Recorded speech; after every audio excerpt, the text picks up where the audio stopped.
Last time हम लोगों ने चैप्टर पढ़ा था मोटिवेशनल कंसेप्ट। अब हम पढ़ रहे हैं motivation from concept to application. ठीक है, कि किस तरह इनको एप्लीकेबल किया जाता है। इस चैप्टर के अंदर जो है हम लोग जो असल चीज पढ़ेंगे, ठीक है, वो हम पढ़ेंगे 4 कॉमन एमबीओ प्रोग्राम्स। ठीक है, कि 4 ingredients common to MBO programs. MBO क्या था? Management by objective. ठीक है, मैनेजमेंट बाय ऑब्जेक्टिव हमने पढ़ा था कि उसमें क्या होने चाहिए, गोल स्पेसिफिक होने चाहिए, टफ होने चाहिए, और जो है ना अटेनेबल होना चाहिए। ठीक है, फिर इसमें हम लोग पढ़ेंगे 5 स्टेप प्रॉब्लम सॉल्विंग मॉडल पढ़ेंगे। ठीक है, फिर उसके अंदर जो है हम लोग करेंगे why managers might want to use employee involvement program, कि एम्प्लॉय की जो इन्वॉल्वमेंट हो रही होती है डिसीजन मेकिंग के अंदर, वो क्यों होनी चाहिए, ठीक है, किस लिए जरूरी होती है वो। फिर हम इसमें पढ़ेंगे पार्टिसिपेटिव मैनेजमेंट, वो भी यही चीज हो जाती है कि इसमें मैनेजमेंट लेवल के डिसीजंस जो होते हैं उसमें पार्टिसिपेशन वगैरह हो रहे थे। फिर ये ESOPs पढ़ेंगे, स्किल बेस्ड पे प्लान पढ़ेंगे। सबसे पहले पहले मैनेजमेंट बाय ऑब्जेक्टिव। ठीक है, MBO क्या होती है? MBO होती है emphasize converting overall organizational objective into specific objective for individual unit and members that tangible verifiable and measurable. के मैनेजमेंट ने जो है वो ऑब्जेक्टिव इस तरह से सेट करने हैं अपने, कि वो स्पेसिफिक हो। ठीक है ना, कि उनको पता हो कि उन्होंने आखिर अचीव क्या करना है। ठीक है, फिर वो मेजरेबल हो, वेरीफाइबल हो, टेंजिबल हो। ठीक है, मेंबर्स के लिए कि वो अंडरस्टैंड कर सकें उनको इजीली। ठीक है, और जो है वो मेजरेबल भी हो कि हम कितने वक्त तक ये हमारा ऑब्जेक्टिव जो है वो कवर अप कर लेंगे या हम उसको अचीव कर लेंगे। ठीक है, ये सारी चीजें इसके अंदर आती हैं। फिर कैस्केडिंग ऑफ ऑब्जेक्टिव्स कैसे होते हैं? डिफरेंट होते हैं। ठीक है, ओवरऑल ऑर्गेनाइजेशनल ऑब्जेक्टिव्स होते हैं। ठीक है, फिर उसको डिफरेंट डिवीजन्स के अंदर डिवाइड कर दिया जाता है। ठीक है, फिर डिवीजनल ऑब्जेक्टिव को डिफरेंट डिपार्टमेंटल ऑब्जेक्टिव्स के अंदर जो है ना डिवाइड किया जाता है। फिर डिफरेंट डिपार्टमेंट्स के अंदर उनको इंडिविजुअली ऑब्जेक्टिव्स दे दिए जाते हैं। कैसे? कि पूरी ऑर्गेनाइजेशन का ऑब्जेक्टिव क्या है? जाहिर सी बात है, प्रॉफिट कमाना, अपने प्रोडक्ट्स एंड प्रोडक्ट्स जो हैं उनकी क्वालिटी इंक्रीज करना, कस्टमर्स बढ़ाना, अपने स्टेक होल्डर्स के साथ गुड रिलेशनशिप्स बनाना। ठीक है, कॉस्ट इफेक्टिव बनाना कंपनी को, रेवेन्यू जो है ना अपना जनरेट करना, ये सारा क्या है? ओवरऑल ऑर्गेनाइजेशन ऑब्जेक्टिव है। फिर इसको डिविजनल ऑब्जेक्टिव किस तरह बना दिया जाता है? डिफरेंट डिवीजन होते हैं। कैसे? जिस तरह कॉस्ट डिवीजन हो जाता है इनका, लेबर मतलब जहाँ प्रोडक्शन हो रही होती है, सेल हो रही होती है, ये सब कुछ हो रहा होता है, तो डिफरेंट डिवीजन्स के अंदर जो है ना इनकी आ जाती है कि आपके ऑर्गेनाइजेशन एक एरिया में भी है और फिर दूसरे एरिया में भी है, तो उनके ऑब्जेक्टिव सारे पूरी ऑर्गेनाइजेशन पे डिपेंड कर रहे थे। फॉर एग्जाम्पल, अगर एक ऑर्गेनाइजेशन है और उसकी डिफरेंट ब्रांचेस हैं विद इन द कंट्री और आउटसाइड द कंट्री, तो हम वो सारे क्या होंगे? उसके डिवीजन्स होंगे। ठीक है, विद इन द कंट्री जो होगी वो कि आप एक सिटी से कितना जो है ना वो जनरेट कर रहे हैं, दूसरी सिटी से क्या कर रहे हैं, और उनके ऑब्जेक्टिव फुलफिल हो रहे हैं। फिर उन डिवीजन्स के अंदर मजीद जो है ना डिपार्टमेंट्स होते हैं, जैसे कि marketing department, sales department, finance department. ठीक है, फिर प्रोडक्शन डिपार्टमेंट। हर डिपार्टमेंट के क्या ऑब्जेक्टिव सेट होते हैं कि कितने टाइम में क्या स्पेसिफिक ऑब्जेक्टिव है उनका, कितनी स्किल्स नीड है, कितना जो है ना उनकी टास्क सिग्निफिकेंस है, और सब कुछ मतलब जो उनकी जो भी होती है ना ऑब्जेक्टिव उनका सेट कर दिया जाता है जो अटेनेबल भी हो। फिर इंडिविजुअली उनको कैसे ऑब्जेक्टिव सेट किए जाते हैं कि आपने गोल क्या है, मेन टारगेट क्या है, ऑर्गेनाइजेशनल गोल ऑब्जेक्टिव। ठीक है, ऑर्गेनाइजेशन गोल के ऑब्जेक्टिव जो है वो मेन टारगेट है। फिर उसका मजीद डिवीजन हो जाती है इंडिविजुअल के इंडिविजुअली। फॉर एग्जाम्पल, अगर कोई बंदा जो है वो मार्केटिंग डिपार्टमेंट में है, तो उस एक बंदे का जो है वो क्या टास्क होगा, क्या ऑब्जेक्टिव होगा, कि उसने क्या अचीव करना है, इस तरह से। ठीक है, ये डिफरेंट डिवीजन हो जाती है ऑब्जेक्टिव की। फिर उसके बाद मैनेजमेंट बाय ऑब्जेक्टिव क्या होती है? 4 मेन इंग्रेडिएंट्स जो हमने कहा था इस प्रोग्राम के अंदर इंक्लूड होते हैं।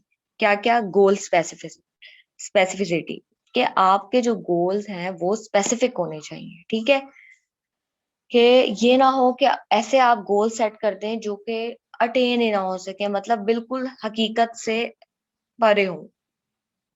कि हकीकत से ताल्लुक ना रखते हो, स्पेसिफिक ना हो, इतने ब्रॉड हो कि उनको समझ ही ना आए कि गोल एक्चुअली है क्या। ठीक है, स्पेसिफिक होना चाहिए, क्लियर होना चाहिए कि ये हमारा गोल है, हमने ये चीज अचीव करनी है। ठीक है। जिस तरह फॉर एग्जांपल अगर किसी ऑर्गेनाइजेशन का गोल है कि उन्होंने क्वालिटेटिव प्रोडक्ट्स जो हैं वो रीजनेबल प्राइस में देने, तो वो उनका वो गोल होगा कि फिर वो उसके लिए डिफरेंट डिपार्टमेंट वाइज, जो मैंने आपसे कहा था कि ऑब्जेक्टिव सेट कर दिए जाते हैं, तो फिर वो उसको अटेन करेंगे। हर किसी का फिर अगर किसी की गोल उन्होंने ये सेट कर दिया है कि हमने जो है वो इतने लेवल तक जो है ना अपनी सेल्स लेकर जानी है, ये हमारा गोल है, और इतना लास्ट ईयर से इस ईयर में जो है हमने एक परसेंटेज फिक्स कर देते कि तकरीबन इतना तो हमने अचीव करना ही है। ठीक, उन्होंने स्पेसिफिक कर दिया कि ये हमारा गोल है, हमने इसी के ऊपर कंसंट्रेट करना है, तो होल ईयर वो उसी के ऊपर कंसंट्रेट करते। नेक्स्ट, पार्टिसिपेटिव डिसीजन मेकिंग, ये बहुत ज्यादा इंपॉर्टेंट चीज होती है।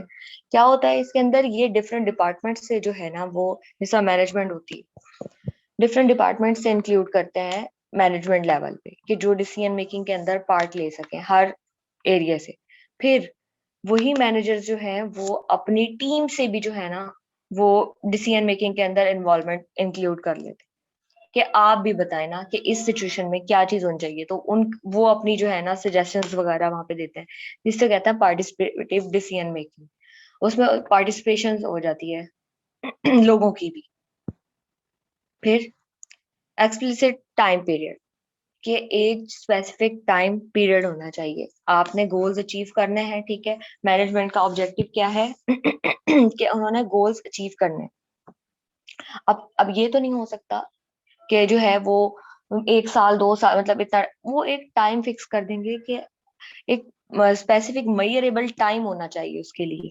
ठीक है, जो भी ऑब्जेक्टिव आपने अचीव करना है। फिर परफॉर्मेंस फीडबैक होना चाहिए कि जिस टाइम पीरियड में आप डिसीजंस भी ले रहे हैं, आप गोल्स भी आपने स्पेसिफिक कर ले हैं, आप अपनी परफॉर्मेंस वहां पे शो कर रहे हैं, तो उसका फीडबैक लेना है साथ के साथ ही। ठीक है, कि आप जो चीज परफॉर्म करना है, असल में फीडबैक होता क्या है, फीडबैक ये चीज होती है कि आप जो भी एक्टिविटीज वहां परफॉर्म कर रहे हैं, ठीक है, तो उसको जो है ना उसके बारे में राय, उसके बारे में सजेशंस, ठीक है, किसी भी, कि क्या वो डायरेक्ट या इंफॉर्मेशन जो उसको दी गई है, क्या वो क्लियरली उसको समझा है और वही काम कर रहा है इफेक्टिवली और एफिशिएंटली।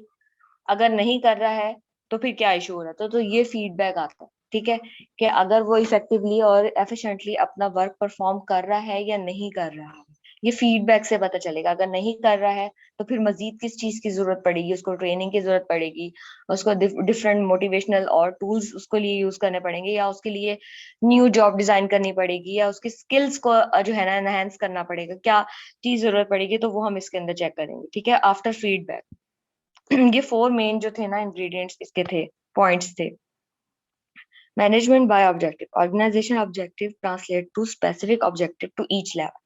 जो अभी हमने पढ़ा था कि ईच लेवल क्या होता है, कि फर्स्ट ऑफ ऑल सबसे ऊपर, सबसे पहले तो ऑर्गेनाइजेशन गोल्स होते हैं, उसके बाद क्या होता है उसके डिफरेंट डिवीजन्स के गोल्स अचीव होने होते हैं, फिर डिपार्टमेंट वाइज और इंडिविजुअली, ये 3 लेयर्स होती हैं, 3 लेवल्स होते हैं ऑर्गेनाइजेशन गोल्स के, जो कि अचीव करने होते हैं, और उनको स्पेसिफिक होना चाहिए, ऑब्जेक्टिव को हर किसी को समझ आनी चाहिए, अंडरस्टैंडेबल होनी चाहिए, मेजरेबल होने चाहिए। फिर lower level manager participate in setting their own goals.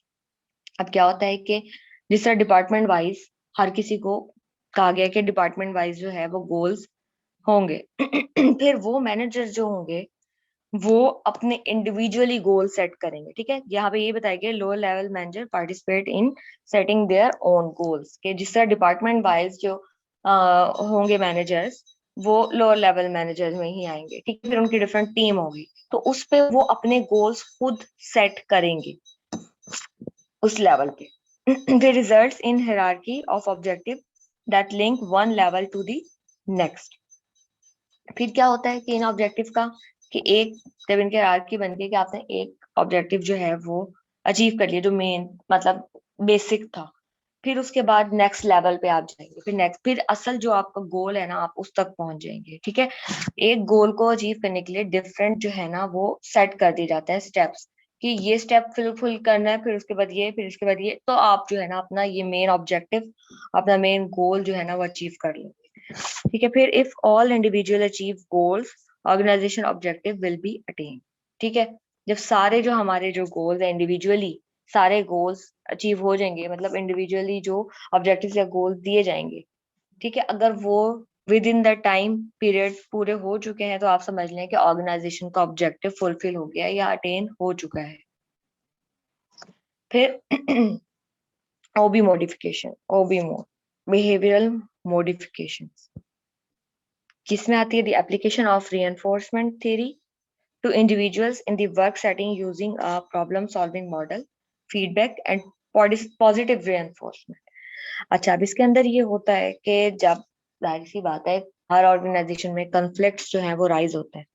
जब कन्फ्लिक्ट्स राइज होते हैं तो उनको जो है वो इस तरीके से अपना सेटअप करना पड़ता है कि वो जो है ना उनके कन्फ्लिक्ट्स रिजॉल्व कर सकें। कैसे? फिर उसमें वो डिफरेंट प्रॉब्लम सॉल्विंग मॉडल्स बनाते हैं, फीडबैक लेते हैं। ठीक है, कि कोई अगर अपना टास्क सही तरह परफॉर्म नहीं कर रहा या एक्स्ट्रा कर रहा है तो उसका बिहेवियर कैसा है, पॉजिटिव है, नहीं कर रहा है तो उसका बिहेवियर कैसा होगा। ठीक है, ये सारा प्रॉब्लम सॉल्विंग मॉडल, फिर फीडबैक, फिर पॉजिटिव रीइंफोर्समेंट। कैसे? कि अगर कोई गलती कर रहा है तो आपने ये नहीं करना कि उसको पनिशमेंट दे दी जाए। नो, पनिशमेंट जो है ऑर्गेनाइजेशन नहीं कंसीडर करता, वो रीएनफोर्समेंट, और वो भी पॉजिटिव रीएनफोर्समेंट। ठीक है, कि इस चीज को कंसीडर करता है कि आपने पॉजिटिवली किस तरह से इश्यूज को रिजॉल्व कर कर जो है अपने क्लाइंट्स को या अपने जो इंडिविजुअल टीम है या फिर मैनेजमेंट लेवल पे टीम, मतलब उनको किस तरीके से मोटिवेट रखना है टुवर्ड्स देयर वर्क। ठीक है, तो वो पॉजिटिव रेन्फोर्समेंट से होता है, प्रॉब्लम सॉल्विंग मॉडल से, फिर डिफरेंट फीडबैक से, कि अगर कोई बंदा बहुत अच्छा काम कर रहा है, ठीक है, अगर ऑर्गेनाइजेशन के अंदर फीडबैक सिस्टम नहीं है तो वो हो सकता है कि वो डीमोटिवेट हो जाए। किस तरह?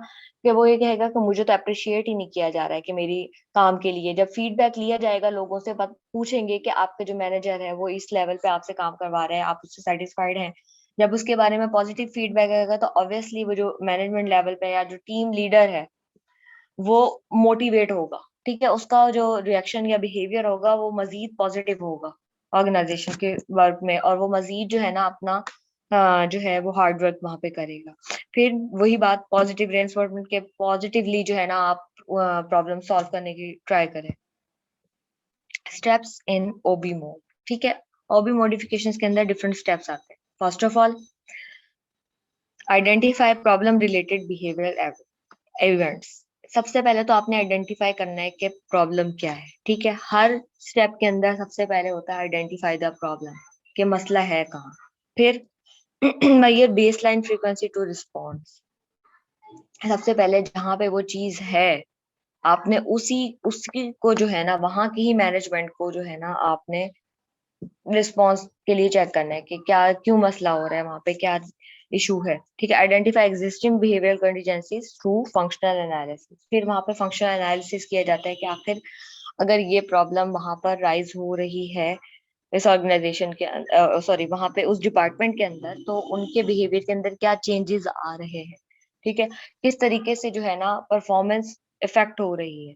तो ये सारी चीजें वहां पे चेक की जाती है। फिर उसके बाद डेवलप इंटरवेंशन स्ट्रेटजीज, फिर उनको सॉल्व करने के लिए डिफरेंट स्ट्रेटजीज जो है वो बनाई जाती है। अच्छा, नेक्स्ट इसके बाद स्टेप आ जाता है four B applying appropriate strategy.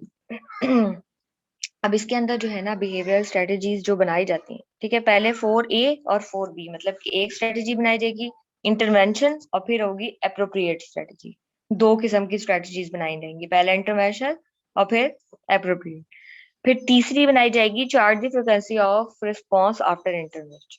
ठीक है, जब स्ट्रेटजीज बना दी गई हैं और उनका रिस्पॉन्स चेक करेंगे, अगर पॉजिटिव होगा, ठीक है, अगर उनका जो है प्रॉब्लम सॉल्व हो रही है, यस है, तो हम नेक्स्ट स्टेप की तरफ चले जाएंगे। नेक्स्ट हायरार्की में जो स्टेप्स होते हैं हम उसकी तरफ जाएंगे। क्या होगा? मेंटेन डिजायरेबल बिहेवियर, कि आप जो आप चाह रहे हैं ऑर्गेनाइजेशन के अंदर वो एनवायरनमेंट क्रिएट करवा दें। 5, एवेल्युएट फॉर परफॉर्मेंस इंप्रूवमेंट, क्या आपने जो बिहेवियर वहां पर जो है वो डिजायरेबल बिहेवियर मेंटेन किया है, क्या उससे आपकी एक्सपेक्टेड परफॉर्मेंस आ रही है। ठीक है, अगर प्रॉब्लम सॉल्व नहीं हुई, यस की सूरत में ये था, नो की सूरत में हम दोबारा से जो है ना 4A की तरफ चले जाएंगे। ठीक है, 4A की तरफ जाएंगे, फिर स्ट्रेटजीज बनाएंगे, फिर चेक करेंगे, अगर फिर नहीं हो रहा, फिर दोबारा सॉल्व नहीं हो रहा, तो या तो हम 4A की तरफ दोबारा से इंटरवेंशन स्ट्रेटजीज बनाएंगे, या फिर हम दोबारा से आइडेंटिफाई करेंगे प्रॉब्लम को कि प्रॉब्लम क्या हमने करेक्ट आइडेंटिफाई की थी या नहीं की थी। ठीक है, ये सारे स्टेप्स होंगे। फिर उसके बाद employee recognition programs. Employee recognition की जाहिर सी बात है, जो एम्प्लॉय बहुत अच्छे तरीके से परफॉर्म कर रहे होते हैं तो ऑब्वियसली वो चाह रहे होते हैं कि फीडबैक मिले उनको, उनके लिए रिवॉर्ड मिले। ठीक है, using multiple source to reward behaviour and recognize publicly both individual and group accomplishments. कि अगर किसी भी ग्रुप के अंदर या उन्होंने जो है अपने टाइमली या बहुत अच्छे तरीके से अपने गोल्स या ऑब्जेक्टिव फुलफिल कर लिए हैं, तो उनको रिकॉग्नाइज कराया जाए लोगों के अंदर पब्लिकली, और उनको अप्रिशिएट करवाया जाए, वहां पर उनको रिवॉर्ड्स दिए जाए उनकी जो है परफॉर्मेंस है उसके ऊपर। तो उससे भी जो होती है ना, उनकी मोटिवेशन काफी हद तक इंक्रीज होती है और उनकी परफॉर्मेंस, वो चाहेंगे कि पहले से बेटर जो है ना हम परफॉर्म करें। एम्प्लॉय रिकॉग्निशन प्रोग्राम्स क्या क्या होते हैं? ठीक है, rewarding behaviour with recognition immediately leads to its repetition. अब क्या होता है कि बार बार आपने जो है ना रिपीट भी करना है। अब ठीक है, एक टाइम पीरियड तक आपने एक ऑब्जेक्टिव सेट कर लिया, अपना ऑब्जेक्टिव जो है वो करना है, अचीव करना है, फिर उनकी जो है ना रिकग्निशन हो गई। ठीक है, रिकग्निशन हो गई, अब अगले लोग कहेंगे कि हम, उनकी तो रिकग्निशन हुई थी, उनके अंदर पॉजिटिव चेंज आया था, मोटिवेट हुए थे, तो जो मजीद न्यू ऑब्जेक्टिव सेट कर दिए जाते हैं अचीव करने के लिए, तो लोग चाहेंगे कि हम भी जो है ना उनसे बढ़कर काम करें। तो अगर ये प्रोसेस रिपीट होता रहेगा टाइम टू टाइम, तो जो पहले रिकॉग्नाइज नहीं हुआ था वो अब हो सकता है हो जाए, अपनी वो फुलफिल, मतलब फुल परफॉर्मेंस जो है ना वो वहां पर कर रहा हो। तो इसलिए जो है ना ये चीज यहाँ पर आ जाती है कि rewarding behaviour with recognition immediately leads to its repetition, कि उसमें रिपीटिशन लानी होनी चाहिए। फिर to maximize motivation potential, publicly communicate who and why is being recognized. और फिर इसमें ये चीज आ जाती है कि आपने जब रिकॉग्नाइज करना है तो वो बाइसनेस, फेवरेटिज्म इस चीज के बेस पे नहीं करना। ठीक है, आपने पब्लिकली ये भी उनको एक्सप्लेन करना है कि क्यों ये जो है ना इनकी ये रिकॉग्निशन आई है या क्यों इनको ये रिवॉर्ड मिल रहा है। ठीक है, कि इनकी होल ईयर ये परफॉर्मेंस रही, इन्होंने ये चीज अचीव की, इतने लेवल तक के इसको लेकर गए हैं हमारी सेल्स को, या फिर हमारा रेवेन्यू इतने हद, इतनी परसेंटेज तक। मतलब आपने फुली उनको एक्सप्लेन करना है। ठीक है, ताकि किसी के माइंड में भी जो है ना वो ये क्वेश्चन इंक्रीज ना हो के जो है ये फेवरेटिज्म की बेस के ऊपर जो है ना रिकॉग्निशन आई है इनकी। ठीक है, जब आप मतलब करेक्ट रीजन वहां पर देंगे और रूल्स को फॉलो करेंगे, उनके एथिक्स जो है ना वो डिस्टर्ब नहीं करेंगे, तो ऑब्वियसली उनकी जो मोटिवेशन लेवल है वो ऑटोमेटिकली इंक्रीज होगा। फिर recognition employee superior performance often cost leader. अच्छा, अब ये होता है कि जब रिवॉर्ड्स वगैरह दे दिए जाते हैं, तो जाहिर सी बात है वो इंसेंटिव्स दिए जाते हैं या रिवॉर्ड दिए जाते हैं, वो यकीनी तौर पे उसपे कुछ ना कुछ कॉस्ट भी इंक्लूड हो रही होती है। ठीक है, लेकिन इस कॉस्ट का फायदा ये हो रहा होता है कि एम्प्लॉय इतने मोटिवेट होते हैं कि वो कॉस्ट आपकी कवर हो जाती है जब वो मजीद परफॉर्मेंस जो है अपनी हाई करते हैं। फिर suggestion systems are widely use recognition devices. Suggestions होनी चाहिए कि अगर कोई डिसीजन वगैरह लिए जा रहे हैं या कोई प्रोग्राम जो है वो इस तरह के किए जा रहे हैं, तो फिर उसमें जो है ना एक सजेशन सिस्टम भी लोग इंक्लूड करते हैं कि मजीद जो है इसको किस तरह बेहतर बनाया जाए। फिर वही बात कि उस डिसीजन मेकिंग में या आप सिस्टम्स के अंदर जो वर्क चल रहा है या जो परफॉर्मेंस चल रही है उससे रिलेटेड लोगों की राय लेते हैं कि क्या ये काम इसी तरीके से चलना चाहिए या इसके अंदर कुछ चेंज होना चाहिए। ठीक है, ये भी बहुत ज्यादा मोटिवेट करते हैं कि हमें इन्वॉल्व कर रहे हैं वो कंपनी के डिसीजंस के अंदर। एम्प्लॉय इन्वॉल्वमेंट, वही बात आगे जो हमने अभी लास्ट पढ़ी थी कि डिसीजन मेकिंग के अंदर जो है वो उनको इंक्लूड करना चाहिए, पार्टिसिपेट करवाना चाहिए। Participative process that uses the entire capacity of employees related to decisions that affects them is designed to encourage increased commitment to the organizational success। जब एम्प्लॉय की इन्वॉल्वमेंट होगी डिफरेंट सजेशंस में, opinions में, decision making में, फिर उनकी हर अपनी team से रिलेटेड जो ऑब्जेक्टिव है उसमें भी उनके फीडबैक बार बार लिए जा रहे हैं। मतलब जब इन्वॉल्व हो जाएंगे ना एम्प्लॉयज, जब उनकी इन्वॉल्वमेंट इंक्रीज होगी तो ऑब्वियसली जो है वो उनकी कमिटमेंट टुवर्ड्स द ऑर्गेनाइजेशन जो है वो इंक्रीज होगी। जब कमिटमेंट इंक्रीज होगी, वो ऑर्गेनाइजेशन के साथ लॉन्ग टर्म टाइम तक जो है ना वो वर्क करेंगे, तो ऑर्गेनाइजेशन की सक्सेस तो यहीं से ही हो जाती है कि उनके साथ जो उनके एम्प्लॉयज हैं वो लॉयल हैं।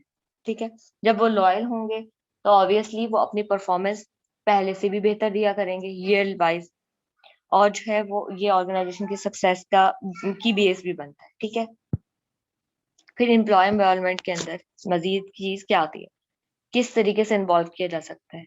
Involve workers in decision that will affect, decisions के अंदर इन्वॉल्व किया जाता है अपने वर्कर्स को। ठीक है, अगर प्रोडक्शन डिपार्टमेंट है तो वहाँ की जो लेबर है या फिर लेबर का जो मतलब लेबर लीडर है, तो उनको इन्वॉल्व कर लिया जाता है डिसीजन मेकिंग के अंदर कि आपके यहाँ पर ये इश्यूज हैं, तो आप बताएं कि इसको किस तरीके से रिजॉल्व किया जाता है, किया जा सकता है। तो वो वहां पे अपनी जो है ना सजेशंस पुट करेंगे। ठीक है, फिर उसके बाद अगर कोई मार्केटिंग डिपार्टमेंट है, वो अगर उसकी मार्केट वैल्यू बढ़वाना बढ़ाना चाह रहे हैं, तो उसमें वो अपने एम्प्लॉयज को जो है वो करेंगे कि किस तरीके से बढ़ा सकते हैं। तो इससे भी जो है ना उनकी मोटिवेशन इंक्रीज होगी कि हमें हर चीज में मतलब मैनेजमेंट लेवल के जो डिसीजंस हैं उसमें हमें भी इन्वॉल्व करना है। ठीक है, उनके जहन में एक पॉजिटिव इमेज बनेगा ऑर्गेनाइजेशन का, जिसकी वजह से उनकी कमिटमेंट बढ़ जाएगी। फिर increase their autonomy and control over their work. अच्छा, अब क्या होता है कि जब डिसीजन मेकिंग के अंदर वो उनको इन्वॉल्व कर भी रहे होते हैं, तो ये करते हैं कि उनका वो वर्क लाइफ बैलेंस भी कर रहे हैं, कि ये नहीं होता कि उनकी पर्सनल प्रॉब्लम और जो ऑफिस इश्यूज है वो वो उनके जो है ना आपस में क्लैशेस नहीं आते उसमें, उसके ऊपर उनका जो है ना वो कंट्रोल हो जाता है कि जब ऑर्गेनाइज मतलब एचआर डिपार्टमेंट इसमें काफी हद तक एक्टिव हो जाते हैं कि एम्प्लॉय की इन्वॉल्वमेंट अगर काम की तरफ उनकी कमिटमेंट नहीं इंक्रीज हो रही है, वो मोटिवेट नहीं हो रहे हैं, तो वो उनके जो है ना कन्फ्लिक्ट जो है उसको रिजॉल्व करने की जो है ना वो ट्राई करते हैं जो उनकी वर्क लाइफ के अंदर हो रहे होते हैं। फिर include techniques with a common goal. अच्छा, फिर इसके अंदर ये होता है कि जब उनको इन्वॉल्व किया जा रहा होता है, वो उनको लगता है कि हमारी एक पार्ट जो है वो इंक्रीज हो रही है, मतलब कि हम लोग डिसीजन मेकिंग के अंदर पार्टिसिपेट कर रहे हैं, तो हम लोगों की राय या हमारी सजेशंस भी पावरफुल हैं। ठीक है, फिर उसके बाद जो टेक्निक्स इसके अंदर वो यूज कर रहे होते हैं, जो कि ये टेक्निक्स ही होती हैं कि आपने उनको इन्वॉल्व कर लिया, तो आपने डिसीजन मेक क्या होता है कि मोटिवेशन किस तरह इंक्रीज होती है, रिवॉर्ड देकर, इंसेंटिव्स देकर, पे को बढ़ाकर, या फिर उनको इन्वॉल्व करके डिसीजंस के अंदर। ये सारी जो होती है ना वो टेक्निक्स होती हैं एम्प्लॉय को किसी भी सूरत ऑर्गेनाइजेशन की तरफ कमिटेड रहने के लिए। अच्छा, अब क्या है एम्प्लॉय पार्टिसिपेशन, वही बात कि एम्प्लॉय की पार्टिसिपेशन हो, फिर पार्टिसिपेटिव मैनेजमेंट हो कि वो जो है उनकी कि एम्प्लॉय की सजेशंस पूछी जाए, फिर उसके बाद मैनेजमेंट की पार्टिसिपेशन हो उनकी इंडिविजुअल कॉन्फ्लिक्ट्स को रिजॉल्व करने में। ठीक है, ऑटोनॉमी उनको दे दी जाए। फिर उसके बाद वर्क प्लेस डेमोक्रेसी होनी चाहिए उनकी के जो है जो डिपार्टमेंट जिसके अंदर जो है इन्वॉल्वमेंट हो रही है, ये ना हो कि उसके अंदर दूसरे डिपार्टमेंट्स की जो है ना वो सजेशंस आ जाए। हर डिपार्टमेंट इंडिपेंडेंटली जो है ना वो अपना काम करे, ये होती है बात। फिर उसके बाद एम्पावरमेंट, कि हर किसी की राय जो है वो अपनी एक मायने रखेगी वहां पर। ठीक है, ये डिफरेंट टेक्निक्स जो है ना वो इसके अंदर इन्वॉल्व हो जाती है, एम्प्लॉय पार्टिसिपेशन, पार्टिसिपेटिव मैनेजमेंट, फिर वर्क प्लेस डेमोक्रेसी और एम्पावरमेंट और एम्प्लॉय ओनरशिप। एम्प्लॉय ओनरशिप क्या होती है कि इसमें ये एक तरीके से मोटिवेशन इंक्रीज कराने के लिए ये भी एक जो है ना टेक्निक यूज कर दी जाती है कि उनको शेयर्स जो है ना वो अक्सर ऑर्गेनाइजेशन के ऑफर कर दिए जाते हैं एम्प्लॉयज, कि हम आपको कंपनी के इस तरह इतने शेयर्स का कर रहे हैं, 1%, 2%। ठीक है, कि आपके मतलब पे में तो इतना इंक्रीज नहीं होगा, इतना इंसेंटिव नहीं, लेकिन हम आपको शेयर के अंदर जो है ना इतना इन्वॉल्व कर रहे हैं। ये एम्प्लॉय ओनरशिप के अंदर आ जाती है कि एम्प्लॉय भी जो है ना वो किसी हद तक कंपनी का जो होता है वो ओनर होता है। फिर वेरिएबल पे प्रोग्राम्स, अब क्या था, अभी तक हमने पढ़ा था employee involvement, management objective motivate करने के लिए, अब पे प्रोग्राम्स आ गए हैं जिससे मजीद जो है वो एम्प्लॉयज को मोटिवेट किया जा सकता है। Forms of compensation where a portion of an employee's pay is based on the measure of performance either of the individual, the organization or both. उनकी परफॉर्मेंस के ऊपर भी जो है ना वो पे बेस करती है, इंडिविजुअली या ऑर्गेनाइजेशन में भी, ठीक है, या दोनों तरीकों से, कि इनके अंदर जो है ना पे के अंदर इंक्रीमेंट या या कमी या जो भी, वैसे मोटिवेट करने के लिए हमेशा जो है ना इंक्रीमेंट्स ही लगाई जाती है, ठीक है। किस बेस पे दी जा रही होती है, उनके टास्क के बेस पे, उनकी स्किल्स की बेस पे। फिर वेरिएबल पे प्रोग्राम्स होते क्या हैं, 4 वाइडली यूज्ड वेरिएबल पे प्रोग्राम, 4 किस्म के होते हैं। पहला है पीस रेट, ठीक है। पीस रेट वेज क्या होता है, fixed sum of each unit completed, कि अगर आप इतना पोर्शन सेल्स का, आप इतनी प्रोडक्शन कर रहे हैं, ठीक है, जितनी उन्होंने सेट की होती है, तो उसके ऊपर जो है ना आपको कितना पे मिलेगी, ठीक है, फिक्स्ड होती है कि इतने यूनिट्स आपने बना दिए हैं, इतने यूनिट्स बनाने पर जो है आपको इतनी पे या इतनी रेट दिया जाएगा, ठीक है। पीस रेट वेज होता है वो, ये लोअर लेवल पे हो रहा होता है कि लेबर, तो लेबर जो वो हायर करते हैं कि अगर आप हमें इतने पीस बना के देंगे तो हम आपको इतना पे करेंगे, ठीक है। फिर बोनसेस होते हैं, बोनसेस के अंदर क्या चीज आ जाती है, परसेंटेज ऑफ एनुअल पे बेस्ड ऑन कंपनी अर्निंग। अब कंपनी जो रेवेन्यू जनरेट कर रही होती है, अर्निंग कर रही होती है, प्रॉफिट होता है उसका, उसमें से जो है एक परसेंटेज निकाल दी जाती है जो कि एनुअल पे, जो कि उनको बोनस के तौर पे दी जा रही है, ठीक है। डिफरेंट, आपने देखा होगा डिफरेंट ओकेजन्स आ जाते हैं, जैसे ईद वगैरह, तो उस पर बोनस दिया जा रहा होता है एम्प्लॉयज को, ठीक है। तो इसमें ये चीज आ रही होती है। फिर उसके बाद प्रॉफिट शेयरिंग, ठीक है, based on formula design around company profitability. वही बात कि आप जो है वो जो मैंने अभी बात बताई थी कि शेयर्स, कंपनी के शेयर में जो है ना, और जो एम्प्लॉयज होते हैं ना वो शेयर होल्डर्स भी हो जाते हैं, ठीक है। फिर उसके ऊपर जो भी उनको डिविडेंड्स वगैरह मिल रहे होते हैं, तो वो प्रॉफिट शेयरिंग के अंदर आ जाती है ये चीज ना, ठीक है। कि इस तरह से वो कंपनी की प्रॉफिटेबिलिटी में जो है ना वो इंक्लूड होती है, कि प्रॉफिट हो रहा है कंपनी को बहुत ज्यादा, तो क्या होता है कि वो एम्प्लॉयज को भी जो है ना वो दिए जा रहे होते हैं डिफरेंट इंसेंटिव्स, पे इंक्रीज कर दिया जाता है, या फिर कोई किसी मंथ के अंदर जो है ना उनको कुछ चेक्स वगैरह दे दिए जाते हैं कि ये प्रॉफिट हुआ है, तो इस इनकी परफॉर्मेंस बहुत अच्छी थी तो इनको इनाम के तौर पे वो चीज दे देती है, इस तरह प्रॉफिट शेयरिंग हो रही होती है। फिर उसके बाद gain sharing, formula based group incentives plan for improvements in productivity. जब भी आपकी प्रोडक्शन ज्यादा होगी, ठीक है, ये फार्मूला जब चल रहा होता है जब प्रोडक्टिविटी के अंदर इम्प्रूवमेंट लानी हो या इंक्रीज लेकर आना हो, ठीक है, तब जो है ना गेन शेयरिंग का इंसेंटिव जो है ना वो प्लान किया जाता है ताकि कंपनी की प्रोडक्टिविटी इंक्रीज की जाए। स्किल बेस्ड पे, अच्छा अभी हमने जो है ना वो पे, 4 पे के सिस्टम पढ़े थे कि कौन किस किस तरीके से वो पे किए जाते हैं। अब है स्किल बेस्ड पे, ठीक है। स्किल बेस्ड, हमारी कॉम्पिटेंसीज बेस्ड पे भी हम उसको कह सकते हैं, ठीक है। Pay levels based on how many skills employ have और how many job they can do, ठीक है। स्किल बेस्ड क्या होती है कि आपकी कॉम्पिटेंसी पे डिपेंड कर रही होती है, कितनी आपकी स्किल्स है और आप कितने परफॉर्म कर रहे हैं, इस लेवल को जो कहते हैं ना वो कहते हैं स्किल बेस्ड पे, ठीक है। जो ज्यादा स्किलफुल होगा ऑब्वियसली वो ज्यादा बड़े लेवल पे होगा, तो उसको ज्यादा पे दी जा रही हो, ठीक है। अब स्किल बेस्ड पे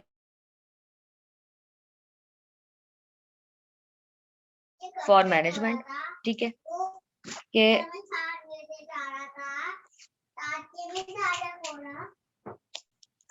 अच्छा advance due to flexibility for management, अच्छा ये अट्रैक्टिव होती है कैसे, कि इसमें फ्लेक्सिबिलिटी होती है कि आपकी स्किल्स जो है वो बहुत हाई है, ठीक है, तो ऑब्वियसली उनको जो है ना उनकी स्किल्स के मुताबिक पे एक उनकी बना दी जाती है कि आपने लेकिन अगर वो मजीद कहीं से ट्रेनिंग्स वगैरह इंक्लूड होते हैं तो उसके हिसाब से उनकी मजीद जो है ना वो इम्प्रूवमेंट हो रही होती है, ठीक है, इंक्रीमेंट्स लग रही होती हैं। ये चीज जो है ना वो काफी अट्रैक्टिव होती है, मैनेजमेंट लेवल पे होती है ज्यादातर, ठीक है। Encourage employees to acquire a range of skills, फिर कंपनी के लिए क्या हो रहा होता है कि वो बहुत सारी रेंज की स्किल्स कंपनी के पास आ रही होती हैं।